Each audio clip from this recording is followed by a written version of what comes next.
Why does life feel so heavy even when we try to smile? Why do we keep helping others, loving deeply, hoping sincerely, and still find ourselves in pain? Have you ever laid in bed at night, wondering why everything seems to fall apart just when you start to believe it's finally coming together? Imagine a person who gives everything for others, time, care, even love, but slowly realizes that no one notices, no one returns the same. One day, they ask themselves, is it me? Or is this just how life is? That simple question opens a door to something deeper, the truth of suffering. Welcome to Wisdom Woven, a place where ancient truths are gently spoken from modern hearts. If you're tired of pretending, if you're exhausted from smiling while suffering inside, this video is for you. But before we begin, I want to tell you something important. There's so many views on this channel, but only 0.2% subscribes. So please, don't just watch silently. Like, comment, share, and subscribe to our channel. That simple click can help spread a message someone truly needs right now. Now let's begin. The Buddha's first teaching after his enlightenment wasn't about joy or peace. It was about suffering. Not because he wanted people to be sad, but because he wanted them to understand the truth deeply. Without knowing suffering, we can never be free from it. Suffering isn't always loud. Sometimes it's quiet. It hides behind a smile. It hides in busy routines, and I'm fine, and everything's okay. Buddhism doesn't deny suffering. It invites us to face it. The first noble truth says, life is suffering. But what does that mean? It doesn't mean life is only pain. It means that even in good moments, there's a shadow. We fear losing what we love. We fear not getting what we want. This suffering, called dukkha in Buddhism, comes in many forms. Physical pain, emotional loss, change, fear, and even boredom. No one escapes it. Not the rich, not the poor, not the wise. But here's the important thing. Acknowledging suffering is not weakness. It's the beginning of wisdom. Just like a doctor cannot heal without knowing the illness, we cannot grow unless we first see where the pain lives. The Buddha's path isn't about escaping life. It's about looking at it clearly, softly, and fully. Through that clarity, something begins to shift. In this series, you will learn not only why suffering exists, but how to live beyond it. Not by ignoring life, but by understanding it. Let's begin this journey, not away from suffering, but through it, together. The origin of our pain, what we fail to see. Sit down for a while, my dear one. Let your heart breathe. Let your thoughts rest like leaves floating on a still pond. You have listened to the truth. That life is filled with suffering. Now, let's gently walk into the next question. Why does suffering arise? Where does it come from? You see, many people think pain comes only from outside, like losing someone, being poor, or getting hurt. But let me tell you something soft and quiet, something most never realize. Most of our suffering starts inside. Like a fire, suffering needs fuel. And do you know what that fuel is? Desire, craving, wanting. The Buddha called it tanha, the thirst. This thirst is not just for water or food. No, it's deeper. It's the thirst for things to be our way. The thirst to never be alone. The thirst to be liked. The thirst to have more, to be more, to control what cannot be controlled. Let me give you a simple example. A man plants a flower in his garden. It blooms beautifully. Every morning, he smiles when he sees it. But then, he starts fearing, what if it withers? What if someone picks it? What if the weather harms it? This fear didn't come from the flower. It came from his attachment, his desire to keep it just the way it is. This is how desire quietly gives birth to suffering. We're like that man, are we? We cling to people, places, feelings, and even moments. We say, stay like this forever. But life doesn't listen to that. Life moves, and when we resist that movement, we suffer. There's another side of desire too, not just want to hold on, but wanting to avoid. We don't want discomfort. We don't want sadness. We don't want to be alone. We run from it. But just like a shadow follows you, what you run from begins to chase you. The more we avoid pain, the more it grows quietly in some hidden part of our mind. Let me tell you something that may surprise you. Even happiness can lead to suffering. Why? Because we start craving it. We say, This moment is so beautiful. I don't want it to end. But everything ends, doesn't it? That's the nature of life. And the more we try to hold it, the more it slips like sand between our fingers. The Buddha taught that craving is the root of suffering. He didn't say this with anger. He said it like a doctor pointing to the cause of illness. This is where it begins, he said. If you understand this, you can begin to heal. Now, don't be too hard on yourselves. It's natural to desire. It's how we were raised. We were taught to chase success, love, beauty, fame. We were told, if you get all this, you'll be happy. But have you noticed? Even when you get those things, peace doesn't stay long. One desire is met, another rises. The first never ends. Desire is like a wheel. It keeps turning. We run and run, thinking happiness is just around the corner. But the corner keeps moving. That's how people get tired. That's how they break.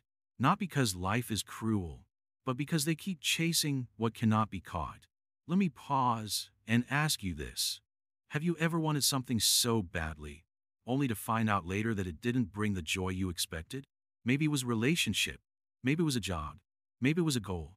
The joy came, and then it faded. And maybe it even brought more problems. This is not your fault. This is the nature of wanting. Now, listen deeply, because this is important. Wanting something is not evil. It becomes a problem only when we believe it will complete us. The Buddha never said, don't enjoy life. He said, don't let your joy depend on something you can lose. Desire creates a constant hunger. Even while we eat, we plan our next meal. Even while we rest, we dream of what's next. The mind keeps pulling us forward, never letting us be where we are. And this endless pulling is what hurts us the most. Think of a child playing in the sand. He builds a castle. He laughs, not caring if the wind blows it away. But as adults, we build our castles and demand it last forever. We forget the wind is part of life too. Do you see, my dear one, how much of our pain comes not from the world, but from the mind's grip on how it should be? The tighter we grip, the more it hurts. If we could just loosen that grip, even a little, peace would start to enter. I'm not asking you to give up all desires today. That would be like asking the sun not to rise.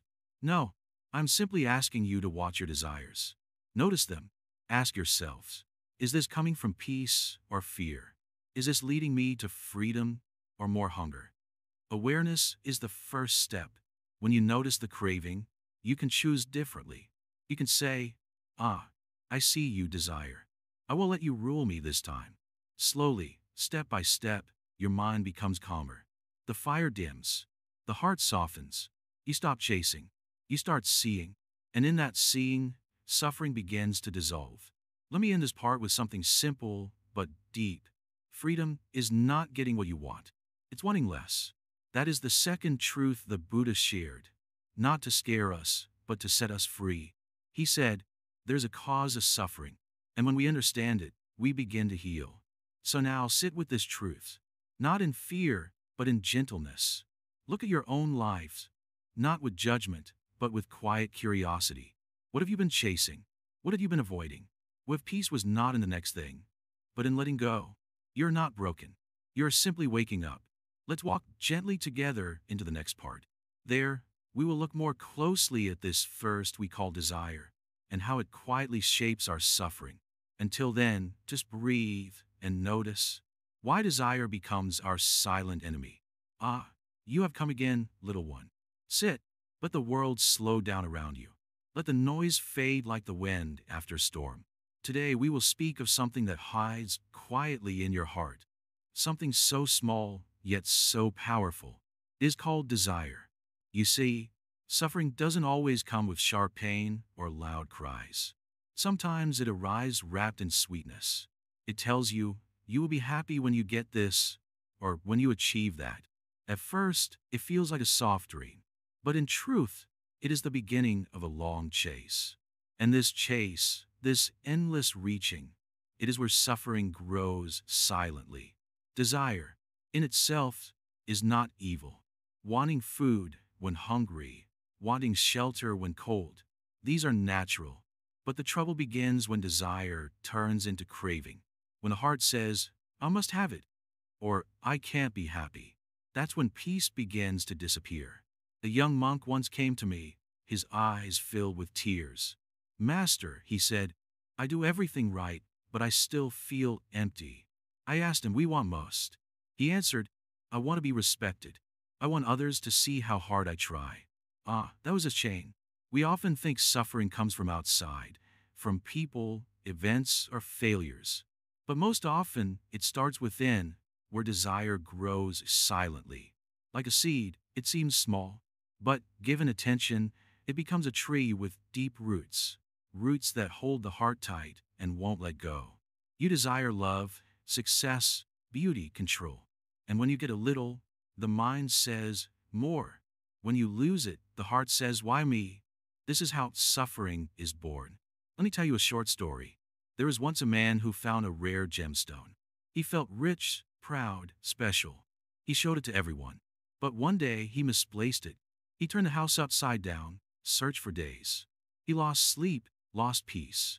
When someone asked, "Why are you suffering so much?" he replied, "Because it was mine." But was it ever truly his? No, it came and it went. Only his attachment to it remained. And that caused his pain. This is how desire fools us. It makes us believe happiness is something outside, in things, people, moments. It tells us to chase, and chase, and chase.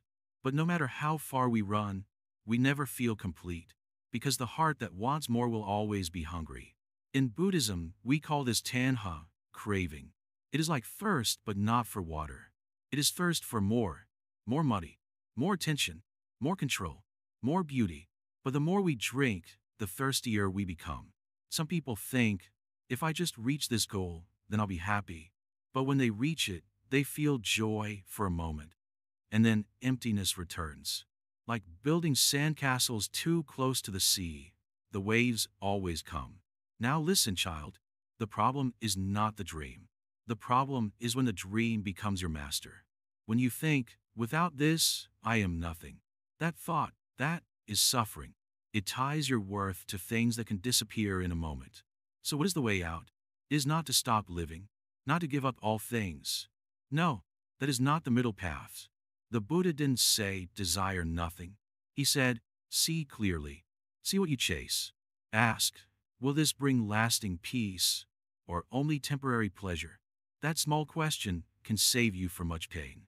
I once had a disciple who wanted to be the best in everything. Best monk, best speaker, best meditator. He was always tense, always comparing. I asked him, when will you rest? He looked confused. After I succeed, he said, poor soul, always climbing a ladder that never ends. Do not wait for peace at the top of your goals. There is no peace there if your steps are filled with restlessness.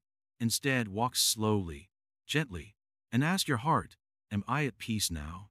Many people confuse desire with motivation, but they are not the same. Motivation grows from wisdom. It says, I will act with purpose, but I am not attached to results. Desire, however, says, I must have it, or I will suffer. Do you see the difference? When you meditate, when you sit in silence, watch the desires rise. Like waves on the ocean. Some are loud, some are soft, but all say the same thing. You are not enough without me. Don't fight them. Don't chase them. To smile and let them pass. The more you observe desire, the weaker it becomes. And one day, you will wake up and find something new. Stillness. The joy that doesn't ask for anything more.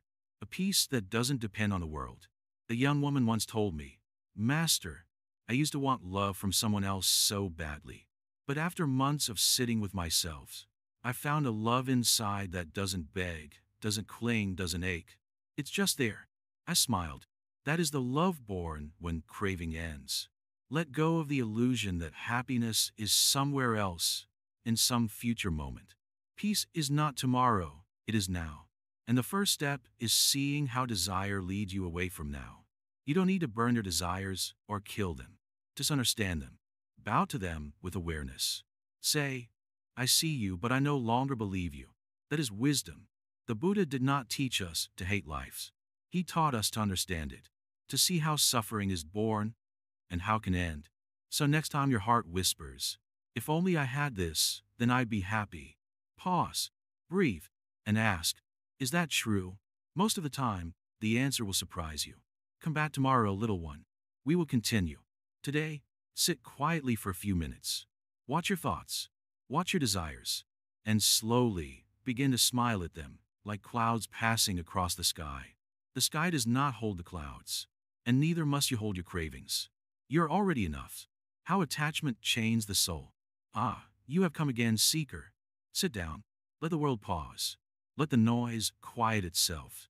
Today we shall speak about something that feels warm at first, but burns later. Something that promises joy, yet quietly builds sorrow. Yes, I am speaking of attachment. Many people confuse love with attachment. They believe holding on tighter means caring more. But tell me, if you hold a bird too tightly in your hands, will it not suffer? Will it not try to fly? Or even die for the pressure of your love? This is the nature of attachment. Attachment is not the same as connection. No, connection allows you to feel deeply, while also letting go freely. Attachment is different. It clings. It wraps itself around the heart like vines around a tree. Slowly, quietly, it begins to strangle your peace. Why do we attach? Because we believe something or someone will complete us. A lover, a child, a friend, even a dream. We say, without this, I am nothing. That is the birth of suffering. That is the beginning of the chain. Let me tell you a small story. Once, a man had a beautiful clay cup. He used it every day to drink his tea. It was simple, but it gave him comfort. He loved it. But one day it fell and cracked. The man was heartbroken, not because it was expensive, but because he believed his joy was inside that cup. When the cup broke, so did his illusion. He wasn't attached to the cup itself. He was attached to the feeling it gave him. This is how suffering sneaks in. Not loudly, but gently. With smiles. With memories. With comfort. We tie our happiness to things that will one day change, or leave, or end. And when they do, our heart breaks. Not because the world is cruel, but because we build our peace on something that was never permanent. In Buddhism, we call this upadana, clinging, grasping. It is one of the fuels that keep the fire of suffering alive. There are 4 kinds of attachments: to sense pleasures, to views and opinions, to rituals and traditions, and to the idea of a permanent self. Each one is like a rope tying us to the cycle of suffering. Attachment to sense pleasures is the most obvious. We crave sweet tastes, soft touches, beautiful faces, nice words. But all these are temporary. A beautiful flower fades. A soft voice grows silent. If our joy depends on these, our sorrow is guaranteed. Then there's attachment to opinions. This is right, this is wrong. I know better. My way is the truth. Such thoughts close the mind. They harden the heart. And when someone disagrees, we feel attacked. Not because they harmed us, but because our identity was hiding in our beliefs. There's also attachment to rituals, to doing things just because they've always been done. We think if we follow a certain rule or pray in a certain way, we will be safe. But life does not obey our routines. It dances freely. When our rituals break, we feel lost. Not because life changed, but because we were attached to a form, not to the truth. And finally, the deepest attachment, the idea of self. I am this. I am that. I am smart. I am kind. I am broken. I am special. We wear labels like clothes, but forget we are not the clothes. We are the space underneath them. When someone challenges that identity, we feel shaken. Not because we are hurt, but because the self we built was never real. Seeker, understand this clearly. Love is not attachment. You can care deeply without clinging. You can support others without possessing them. True love gives freedom, not chains. When you attach, you say, you are mine. When you love freely, you say, you are you. And I am glad to walk beside you. One path leads to suffering, the other to peace. Now, you might ask, but Master, isn't it natural to want to hold on to people we love? Isn't it human to fear loss? Yes, it is human. But the path of awakening invites us to be more than what is usual. It asks us to be gentle witnesses to life, not desperate controllers of it. This does not mean you stop caring. No, it means you care without expecting. You give without needing. You live without demanding. That is the power of detachment, not coldness, but clarity. Not distance, but depth. When you let go of attachment, your hands are empty, but your heart is full. You begin to see the world as it truly is, changing, flowing, imperfect, yet deeply beautiful. You learn to love the moment, without needing it to last forever. And what peace that brings. No more anxiety about losing. No more jealousy. No more fear. You begin to float, lightly. You walk through storms, but you are not soaked. You face loss, but you are not broken. You are alive, awake, and free. Let me share another small lesson from the Zen tradition. A monk once asked his master, "How can I let go of everything?" The master smiled and replied, "Who is holding it? That is the secret. Often, it is not the thing that binds us, it is our hands. When you open them, when you release your grip, you don't lose the world. You gain your freedom. So, ask yourself gently today, what am I holding too tightly? What pain is growing from what I refuse to release? What would happen if I just let go? Not all at once. No need to rush, but step by step, thought by thought, feeling by feeling. You are not your past. You are not your pain. You are not your possessions or your titles. You are the awareness watching all of these come and go. That awareness is not attached. It simply observes, and in that observation, it finds peace. Walk slowly, dear one. Watch the world as if it were a dream, not because it is unreal, but because it is always moving. The more you chase it, the more it runs. The more you rest, the clearer it becomes. Let this truth sink into your heart. What you let go of was never truly yours, and what is truly yours will never leave you. Let us sit in silence now, not to escape, but to understand. In the space between breaths, listen. Attachment says, "I need you to be happy." Wisdom says, "I am happy, and I share that with you." And that, dear seeker, is how the chain begins to loosen. When you are ready, we shall walk forward again. There is more to learn. But for now, just breathe. Breathe and let go. The illusion of control and its consequences. Come closer, my friend. Sit. Let the world slow down for a while. I see your heart is tired. Not just from what you do, but from what you try so hard to control. You think if you try hard enough, plan well enough, care deeply enough, you can make everything go the way you want. Isn't that true? But tell me, how often has life followed your script? You may try to control how others see you. You may try to make people stay. You may try to keep pain out and happiness in. But life does not move like a machine. It flows like a river. And rivers, my dear, do not obey hands that try to hold them still. Many people think that suffering only comes from bad situations. But one of the deepest roots of suffering is our need to control. This control hides in daily life. When plans don't go as expected, frustration rises. When people don't behave the way we hope, anger creeps in. When we don't feel how we think we should feel, sadness, shame, or even guilt takes over. Let me tell you a short story. There once was a man who planted a sapling in his garden. Every day, he watered it. He made a fence around it. He checked its leaves every morning and every evening. But he was impatient. He wanted it to grow faster. So one day, he tried pulling it upward slightly to stretch it. The next morning, the sapling had withered. His care turned into control, and the plant could not survive it. You see, control comes from fear. The fear that something might go wrong. The fear that if you don't hold tightly, you will lose everything. But in truth, the tighter you hold, the more things slip away. In Buddhism, this illusion of control is one of the main causes of dukkha, or suffering. Why? Because it clashes with the truth of impermanence. Nothing stays the same. People change. Emotions change. Health changes. Even your thoughts and desires change. When we try to control what cannot be controlled, we are always at war with life itself. You may say, but how can I live without trying to control things? Shall I just let chaos happen? No, my dear. Letting go of control does not mean becoming careless. It means becoming wise.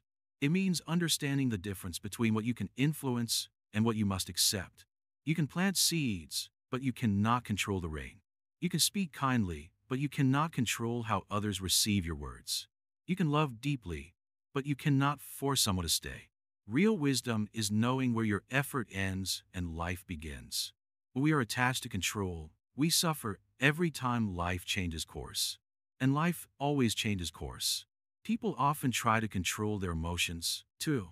They think they should always be calm, always happy, always strong. But emotions are like weather, they come and go. The more you resist them, the more powerful they become. The more you observe them with compassion, the more they pass like clouds. The Buddha taught us to walk the middle path, not to cling and not to push away. When we loosen the grip of control, we start to flow with life instead of fighting it. That is where true peace begins. Another story comes to mind. A Zen Master once had a prized tea bowl. It was old and beautifully cracked, full of history. One day, a student accidentally broke it. The master simply looked at the pieces and said, "Ah, now it is even more part of the story." He didn't scold. He didn't mourn. He didn't try to put it back as it was. He simply accepted it and smiled. Why? Because he knew that everything breaks, everything changes. But our peace doesn't have to break with it, unless we tie our peace to something that cannot stay. When you begin to understand this truth, you may feel sad at first. It could feel like letting go of a safety net. But keep going. What you're letting go of is not safety. It is a cage. Outside that cage, there's freedom. Freedom to love without fear of loss. Freedom to try without fear of failure. Freedom to rest without fear of falling behind. Let go of control, and you will feel lighter.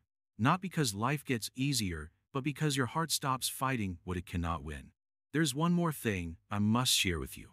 Try to control life often leads us to control people.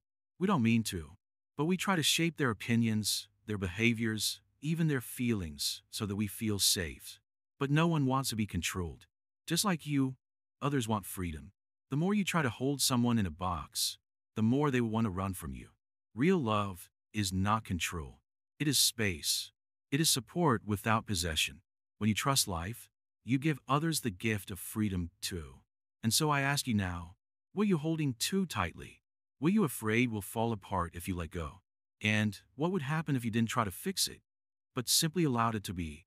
Sit with these questions. You don't need to answer them quickly. Let them settle in your heart like soft rain on dry soil. Control is a beautiful lie. It whispers, if you just try hard enough, you can keep everything together.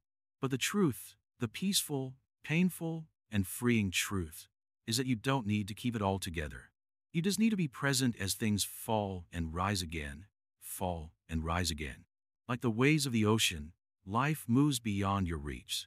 But your boat, your heart, can still sail calmly through it if you stop trying to command the sea. Let's keep walking this path, with open eyes, soft hands, and an honest heart, not to control the journey, but to walk it fully.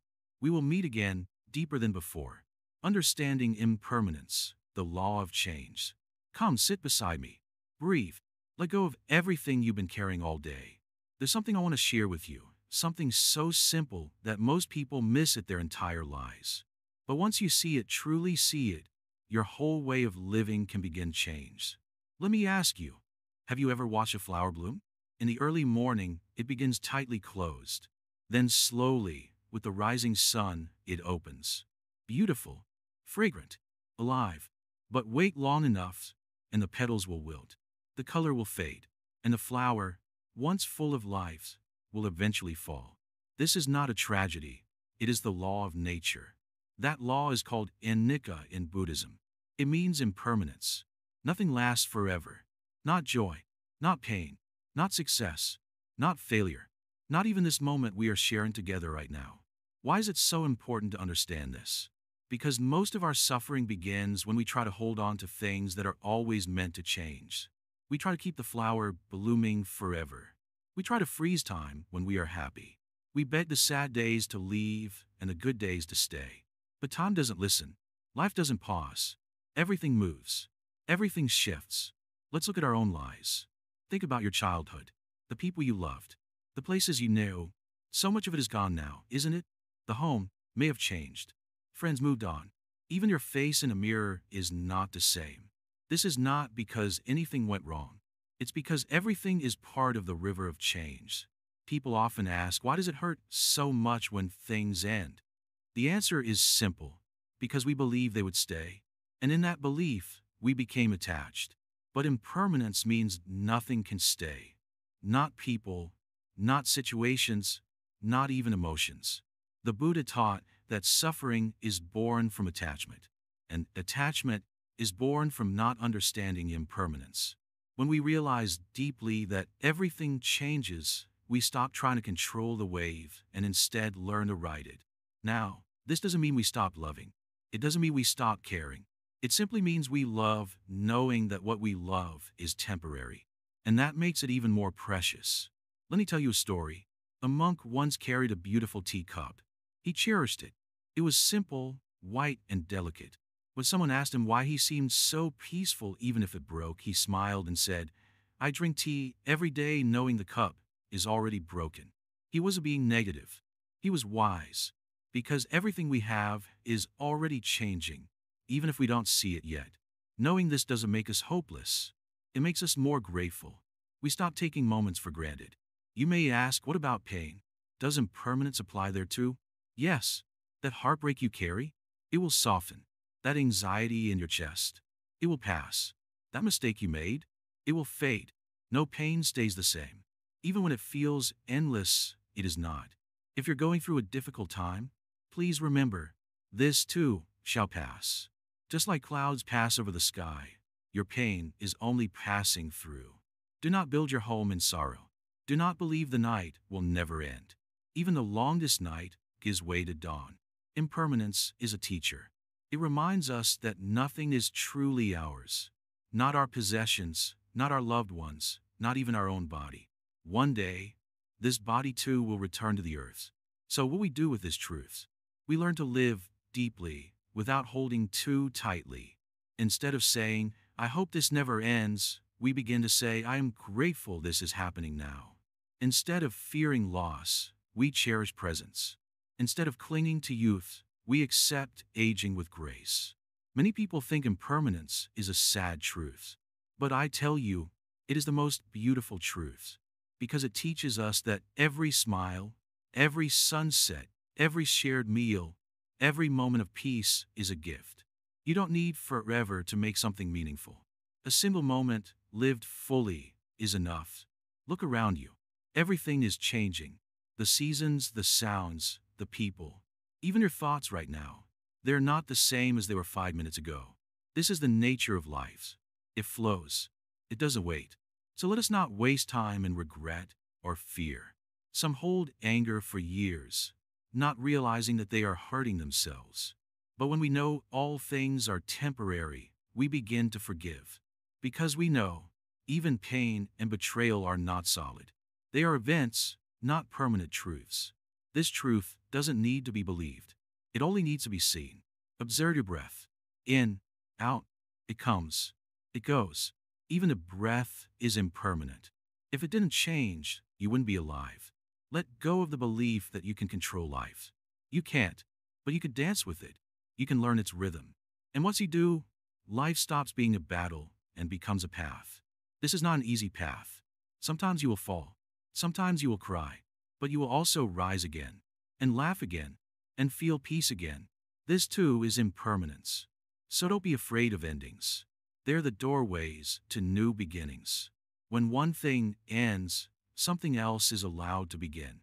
Like the tree that sheds its leaves, only to bloom again in spring. When we understand impermanence, we stop being afraid of time. We stop being controlled by fear. We become like the open sky, watching the clouds come and go without trying to hold them.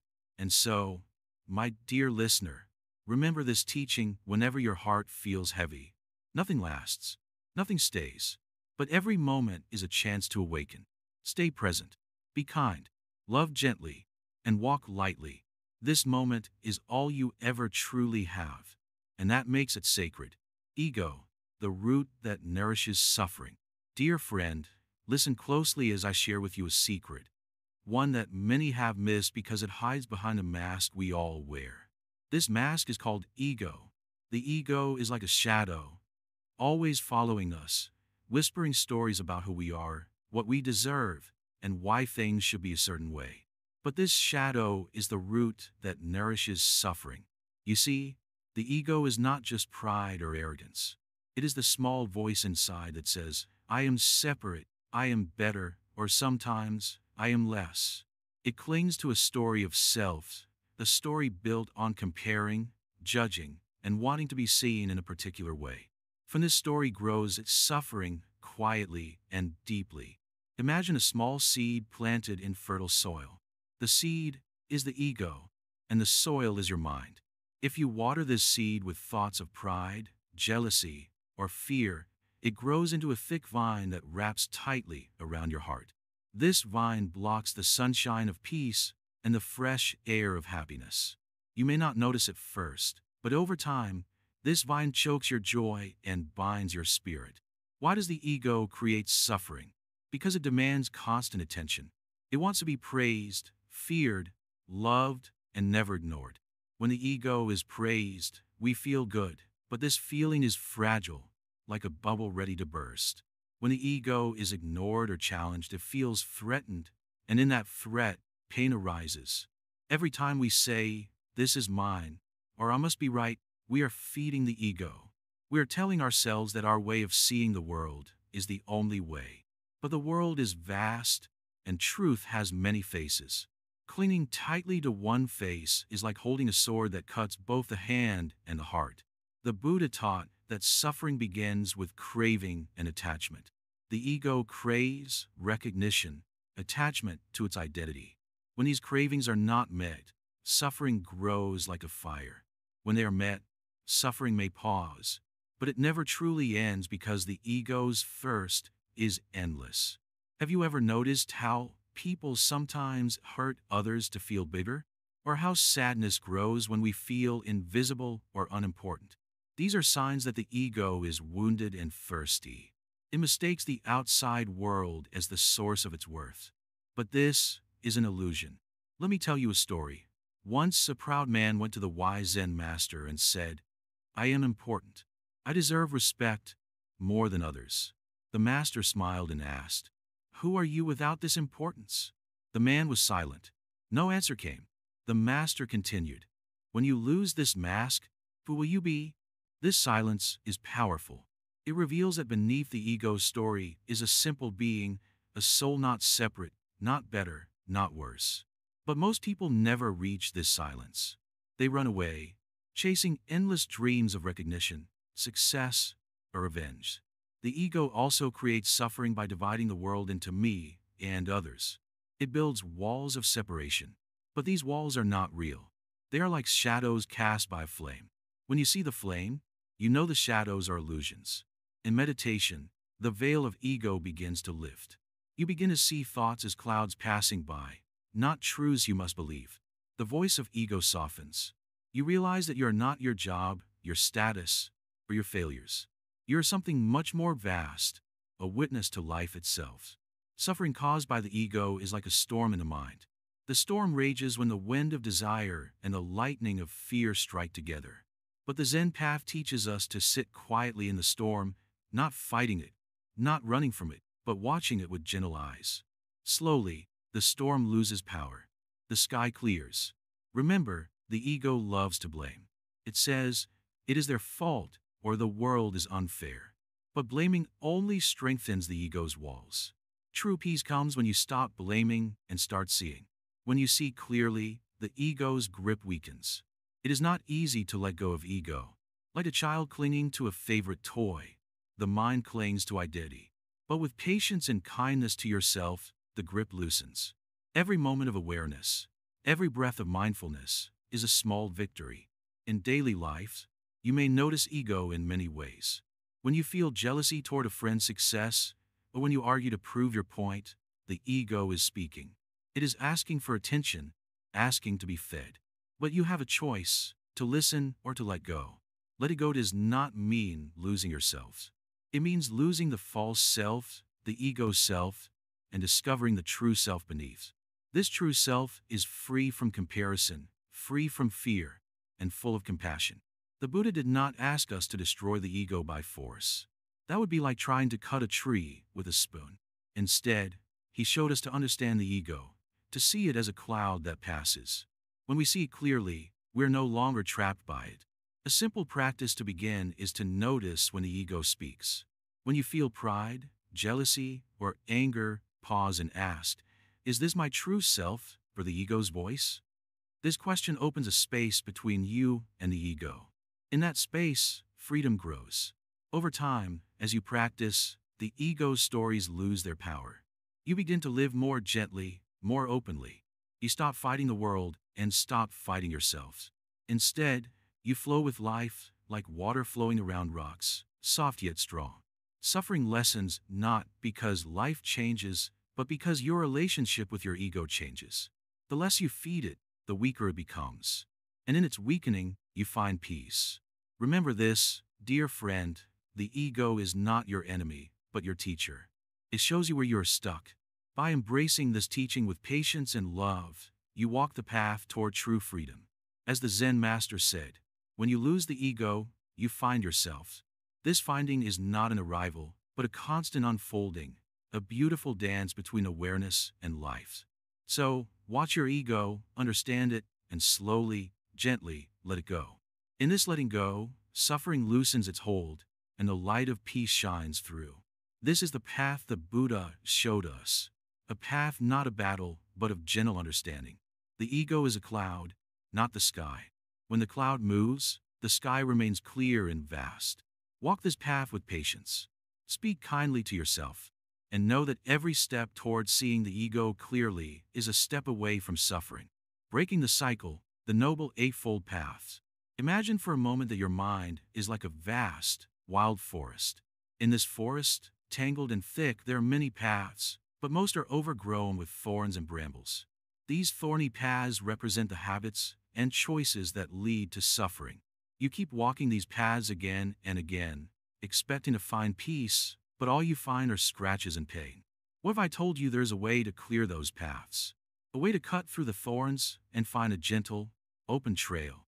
A path that leads you out of suffering and into calm, true freedom? This is what the Buddha discovered, and he called it the Noble Eightfold Path. Many hear the word path and think it is a difficult journey, long and exhausting. But in truth, this path is natural and kind. It is not about pushing yourself to be perfect or better than others. It is about seeing clearly what is already within you and choosing to live with wisdom and compassion. The Eightfold Path is divided into 3 parts: wisdom, ethical conduct, and mental discipline. Each part supports the others like the legs of a sturdy stool. Without one, the stool falls. Let's begin with wisdom, the heart of the path. The first step is called right view. This means seeing the world as it truly is, without the distortions of desire or fear. It means understanding the truth of suffering, its causes, and the possibility of ending it. When you truly see how your own cravings and attachments create pain, you begin to loosen their grip on your heart. Next comes right intention. This is the decision to live kindly and with compassion. It means letting go of harmful thoughts like anger, greed, and jealousy, and choosing instead to nurture love and goodwill toward yourself and others. It is a daily choice, a gentle turning of the mind toward what is good and true. With wisdom in place, the path moves into ethical conduct, the way you live in the world. The first step here is right speech. It asks you to speak truthfully and kindly, not to use words to hurt or deceive, but to speak with honesty and care. This creates trust and peace, both inside and in your relationships. Right action is next. It means acting in ways that do not harm yourself or others. This includes simple things like not stealing, not killing, and living with respect for all lives. When your actions are kind and thoughtful, your mind feels lighter and freer. Then comes right livelihood, choosing work and ways of living that support peace and do not cause harm. This teaches that what you do each day matters deeply. It is not only the big decisions, but the small ones, the everyday choices that shape your path. The final section is mental discipline, where the mind is trained to rest peacefully and clearly. Right effort encourages you to gently guide your thoughts away from negativity and toward positive qualities like patience and joy. It is not about forcing the mind, but kindly redirecting it. Right mindfulness means being fully present in each moment. Instead of living in regrets about the past or worries about the future, you learn to watch your thoughts, feelings, and sensations without judgment. This awareness is like a calm lake reflecting everything clearly. Finally, right concentration is the deep focus that comes with meditation. It is the training of the mind to settle naturally, to become calm and steady, like a mountain unmoved by the winds. Together, these 8 steps create a circle of support.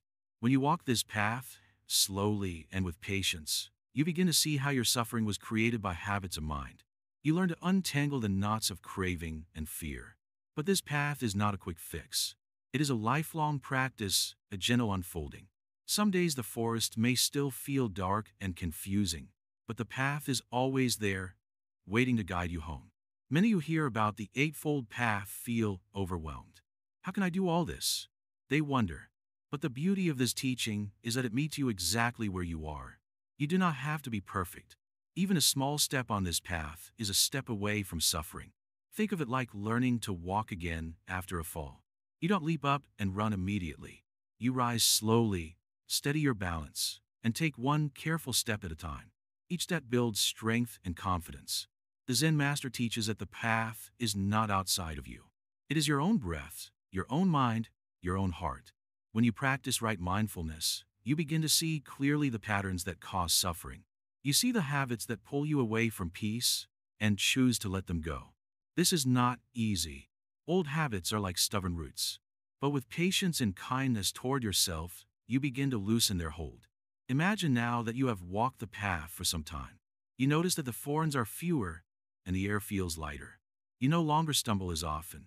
You begin to experience moments of peace, even in difficult times. This is the fruit of the Noble Eightfold Path, a mind that is freer, a heart that is softer.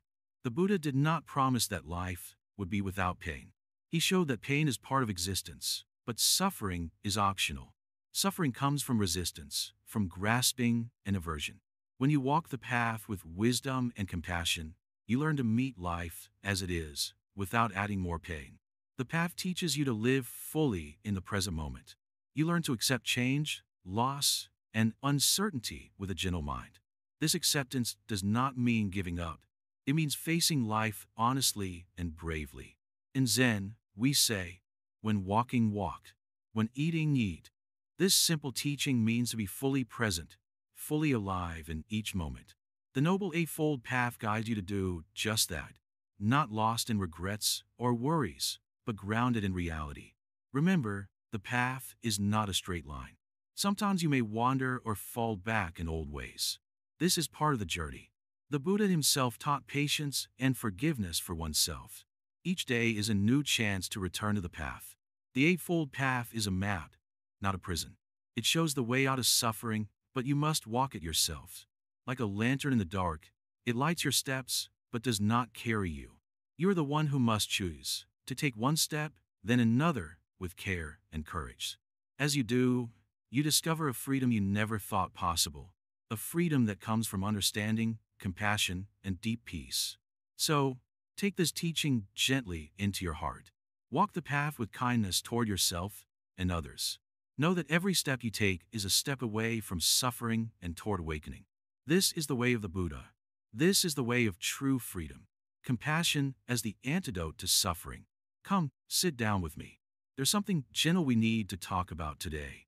Something soft, yet strong. Something that can melt even the deepest pain. Is compassion. You see, many people think that to be free of suffering, they must escape the world, run away to the mountains, close their hearts. But the Buddha did not teach escape. He taught understanding. And understanding, my dear one, always opens the door to compassion.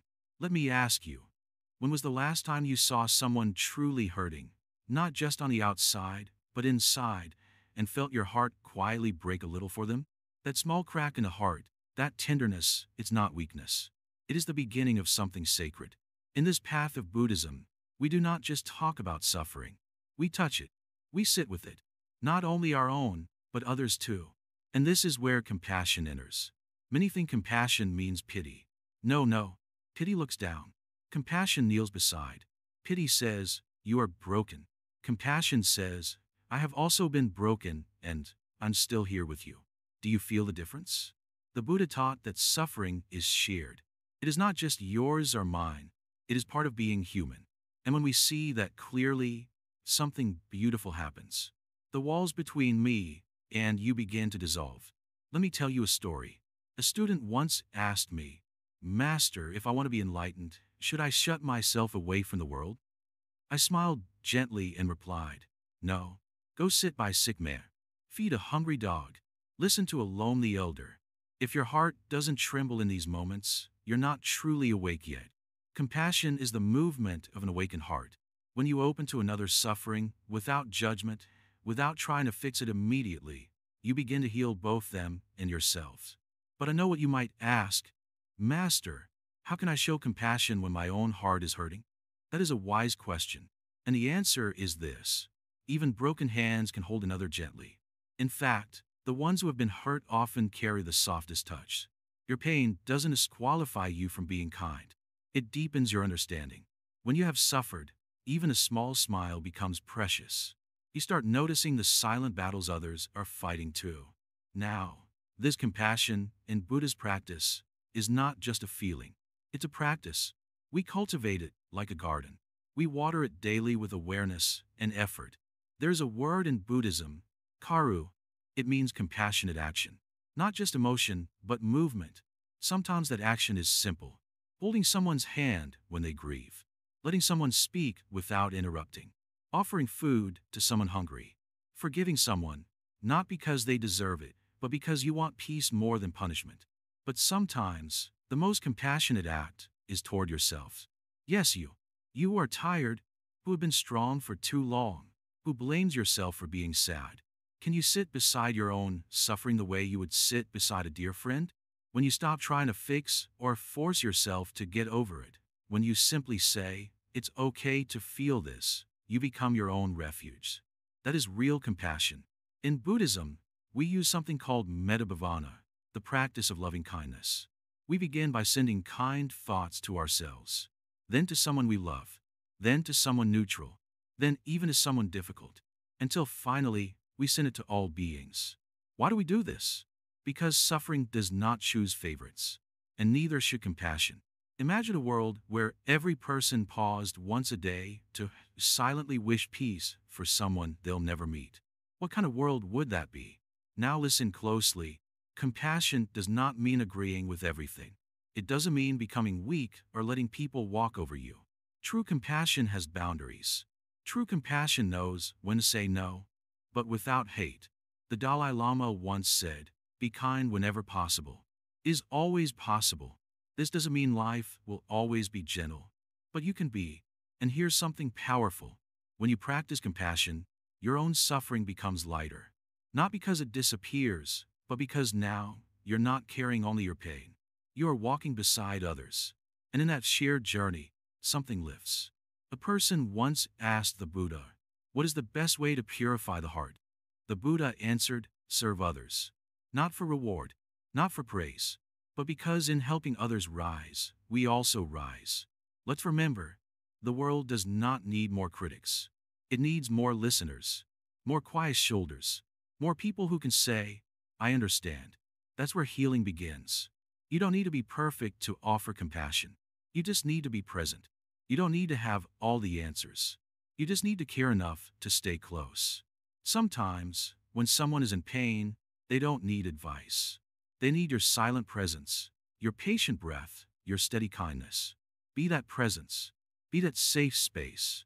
And yes, people may not always appreciate your compassion.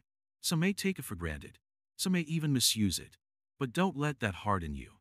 Keep your heart soft. Not because the world is always gentle, but because you choose to be. Remember, compassion is not weakness. It is courage. It is strength that does not shout. It is a light that does not burn. It warms. So as we walk this path together, let's not only seek to end our own suffering. Let's look around. Let us extend a hand, a word, a breath, a moment of patience. Because sometimes, that is all it takes to remind someone they are not alone. And in doing so, we remind ourselves too. We're all walking through life, carrying stories no one sees. But when we meet one another with compassion, something quiet and sacred happens. We begin to heal. And that is no small thing. Stillness in chaos. The power of mindfulness. Come, sit down. There is no rush here. The world is always rushing. Cars on a street, people chasing goals, voices in your head. But here, just for a little while, let's slow down. Breathe with me, deeply, gently. Let the noise outside fade, just a little. Today, I want to talk to you about a treasure that many have forgotten. Mindfulness is not something far or strange. It is already inside you, waiting quietly. It has been waiting every time you blink, every time your feet touch the ground, every time your heart beats. But you may ask, Master, how can I be still when life is so chaotic? When there is so much pain, fear, and pressure around me? Ah, that is the very reason why you must learn stillness. Not to escape life, but to return to it, with presence, with clarity, with strength. Let me share something with you. There was once a young man who came to me, his face full of worry. He said, "My mind feels like a storm. Thoughts don't stop. I can't sleep. I can't breathe fully. What do I do?" I did not give him a chant or a spell. I poured a cup of tea. He watched as I slowly lifted the kettle, slowly poured the water, slowly placed the cup before him. Not a word. After a few moments, I said, "Did you notice the sound of the pouring water? The warmth of the steam on your skin? The scent of the tea?" He looked at me and said, "I didn't. I was thinking about my problems." I smiled. That's the problem. Mindfulness is not something extra to do. It is the art of being here now. Not yesterday. Not tomorrow. Just now. When you walk, you walk. When you eat, you eat. When you listen, you truly listen. That's all. But simple does not mean easy. The mind is wild. It likes to jump. Even now, as you hear my words, part of your mind is thinking about what to do after this, or remembering something painful. That's okay. Minds are like that. Mindfulness is not about having a perfect mind. It's about noticing. That's all. Noticing your breath. Noticing your steps. Noticing your feelings, even the hard ones, without pushing them away or judging them. You don't have to fix everything. You just have to see clearly. And in that clarity, suffering begins to soften. Let me give you another image. Imagine a muddy river. If you try to clean it by shaking the water, the mud only rises. But if you let the water be still, slowly, the mud settles. Clarity comes not by force, but by stillness. In the same way, when you sit with your breath, with no goal, just noticing, your mental mud begins to settle. The fear, the anger, the sadness, they may still be there, but they lose their sharpness. They stop controlling you. Now let's talk about chaos. The world is chaotic. Wars, illness, deadlines, lost relationships, social media, confusion. But chaos outside doesn't have to become chaos inside. Have you ever seen a candle flame in a quiet room? It stands tall and bright. Now put the same candle in the wind. It flickers wildly. Mindfulness is like creating a glass shield around that flame. The wind still blows outside, but inside, the light remains steady. You don't need a mountain to find peace. You don't need silence around you to be still inside. You need attention. That's all. Gentle, kind attention. Breathe again with me. Don't control the breath. Just notice it. Feel the air coming in, going out. You've done this thousands of times. Yet how often have you truly noticed? Now touch your hand gently. Feel your heartbeat. That is your body speaking. This is mindfulness. This is life in its purest form. In Buddhism, we use the term sati. It means awareness, presence. The Buddha taught that with right mindfulness, suffering begins to fade. Why? Because much of our pain comes from being pulled by memory, by imagination, by fear, by regret. When you're mindful, you stop running. You stop resisting. You start seeing. And what you see, you begin to understand. And what you understand, you begin to heal. Mindfulness is not just for meditation. It's for dishwashing, for walking to the bus stop, for brushing your teeth, for listening to someone's pain. Every moment is a gate. You can walk through in a hurry, where you can enter with awareness and grace. Now listen carefully. Mindfulness is not being numb. It is being fully alive. It is feeling sadness without being broken. It is feeling joy without becoming attached. It is seeing someone's anger without reacting from your own. Let me share another story. There was a Zen monk named Tetsujin. During a famine, he was collecting donations to publish Buddhist scriptures. But seeing the people starving, he used the money to feed the hungry. Later, he collected again. Another disaster came. He gave the money away again. Only on the third try did he finally publish the scriptures. People praised his book, but others said, the first two, where he fed the people, that was the real scripture. This is mindfulness. Not locked in a temple, but alive in the world. Not distant, but deeply connected. The more mindful you become, the more kind you become. Because you see others suffering. You hear their silence. You become soft, not weak, but soft like water. And water, my dear friend, carves through rock. In modern life, people want quick results. Give me peace in 1 minute. But mindfulness is like watering a plant. You can't shout at it to grow. You show up. You water it. You get a light. That's all. And one day, without noise, it blooms. So today, I ask you not to change the whole world. Just take one step. When you eat your next meal, eat it slowly. When you talk to your friend, truly listen. When your mind becomes noisy, breathe once. Then again, that is the doorway. That is the miracle. Mindfulness is the master key. It doesn't end suffering in a moment, but it makes suffering lighter, clearer, and less frightening. It gives you space. And in that space, you find strength. The world will continue spinning. People will come and go. Storms will rise. But inside you, there could be a calm lake. Still, reflective, deep, return to your breaths. That is home. And every time you forget, you can return again. No shame, no failure, only practice. This is not magic. This is not religion. This is your life, fully lived, one mindful breath at a time. And that, my dear one, is the beginning of the end of suffering.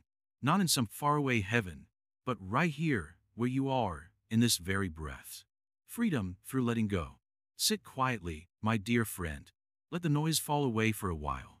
No need to chase anything now. You walked a long path. You've faced many storms within yourself, and you're still here. Still breathing. Still listening. That is enough. Today, I will speak to you about something simple, but not easy. It is something everyone talks about, but few truly understand. Letting go. Letting go is not forgetting. It is not pretending that something didn't happen. It is not becoming cold or careless. No, my friend. Letting go means freedom. It means choosing peace over control. It means choosing presence over possession. Let me tell you a story. There once were two monks walking down a muddy path. As they reached a river, they saw a woman struggling to cross. One monk quickly picked her up and carried her across the water. The other monk remained silent. Hours later, he finally spoke. Why did you carry the woman? We are monks. We shouldn't touch women. The first monk smiled gently. I left her at the river. Are you still carrying her? Do you understand? Many of us are still carrying people, moments, words, and wounds long after they have left the river of our lives. We replay old arguments. We hold grudges like sharp stones in our pockets. We refuse to forgive ourselves. And in doing so, we suffer again and again, even though the event is already over. Letting go does not erase the past. It allows the present to breathe. It lets you set down the burden you've been carrying in your heart. Sometimes the heaviest things are invisible. Expectations, regret, fear of loss, pain of betrayal, guilt for things done or not done. These become like chains, keeping us bound even when nothing outside is holding us anymore. Buddhism teaches that suffering arises from clinging. We cling to ideas of who we should be, how others should behave, what life should look like. We even cling to sadness, to identity built from pain, because it's familiar, because it feels safe, even if it hurts. But the truth is, nothing stays. People change. Feelings fade. Seasons turn. The river of life flows whether we accept it or not. To resist it is to exhaust yourself. To flow with it is to be free. Letting go begins when you stop saying, this should not have happened. Instead, you say, it has happened. Now can I learn? How can I grow? You see, we do not suffer because we experience pain. We suffer because we refuse to release it, like holding a burning coal in your hand and blaming the fire for the pain. The Buddha said, you will not be punished for your anger. You will be punished by your anger. The same is true of attachment, pride, envy, and resentment. Now you may ask, but how do I let go? It feels impossible. Start small. Let go of needing to be right in every conversation. Let go of trying to please everyone. Let go of the need to fix everything. Let go of your own harsh voice inside that says, I am not enough. Letting go doesn't mean you don't care. It means you care with open hands instead of clenched fists. You love someone, but you don't try to control them. You remember the past, but you don't live in it. You plan for the future, but you are not trapped by fear. Try this. Take a breath. Hold it tight. Feel the tension. Now exhale. That moment, that release, is what letting go feels like in the soul. Another story for you. A student asked the master, how do I achieve peace? The master replied, remove that is ego. Remove what? That is desire. What remains is peace. Letting go is not loss. It is return. Return to your true self, before the labels, the stories, the heartbreak. That part of you that watches everything calmly. The observer, the silent witness. Many people think they need to get something to be free. But true freedom comes from dropping something. Not gating, but releasing. Releasing the tight hold on how you thought life should go. Letting go of the old version of you that no longer fits. Look at the trees. In autumn, they let go of every leaf. Not in sadness, but in trust. Trust that spring will come again. The tree does not resist the wind. It bends. And because of that, it does not break. This is the way of the wise. Letting go does not happen all at once. It happens breath by breath. One decision at a time. Some days, you'll feel light. Other days, the same weight will return. That is okay. You are not failing. You are healing. There will be things you cannot change. People you will lose. Situations that will never be fair. Life will not always explain itself. But peace is not found in having answers. Peace is found in surrender. Remember this. To hold on is to be dragged.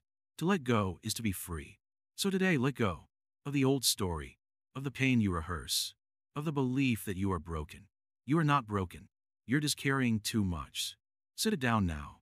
Breathe, smile gently, and walk forward, lighter than before. That is the power of letting go. That is the beginning of freedom.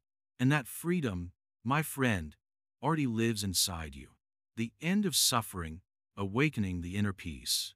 Come, sit down, my friend. Breathe gently. You have walked far. You have listened, felt, reflected. This path we walk together, step by step through the truths of suffering, desire, ego, and letting go, has not been easy. But now we have come to the final part. And this part is about peace. Let me ask you something very softly, almost like a whisper to your heart. Haven't you always longed for a quiet place inside you?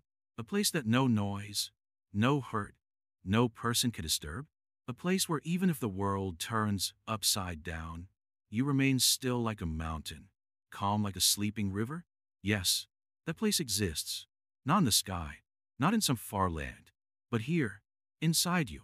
And that, dear one, is what the Buddha meant when he spoke of the end of suffering. But don't think it means that pain disappears forever. No, pain will still visit you. People will still misunderstand. Life will still change. But the suffering, the clinging, the anger, the blaming, the inner storms that will slowly melt away like ice under sunlight. How? By awakening. Not suddenly, not all at once, but like morning light entering a dark room. Little by little. This awakening is not magic. It is understanding. When we truly understand the nature of life, the grip of suffering begins to loosen. Let me give you a very small, simple example. Imagine you're holding a cup of hot tea. It is too hot. It burns your hand. Now, most people keep holding it, blaming the tea, cursing the cup, screaming at others. But awakening means realizing you can simply put the cup down. No drama. No numb. Just awareness. This is how suffering ends. Not with a fight, but with wisdom. Now let's look deeper into what the Buddha really taught. The end of suffering is called nirvana. It does not mean becoming nothing. It means becoming free. It is the moment when the fire of craving, hatred, and ignorance goes out. That fire has burned inside us for lifetimes. What can be extinguished? When we stop chasing what we think will make us happy. When we stop running from what we think will make us sad. When we simply see, clearly, purely, without distortion, peace is born. You may ask, is it even possible for someone like me to reach that state?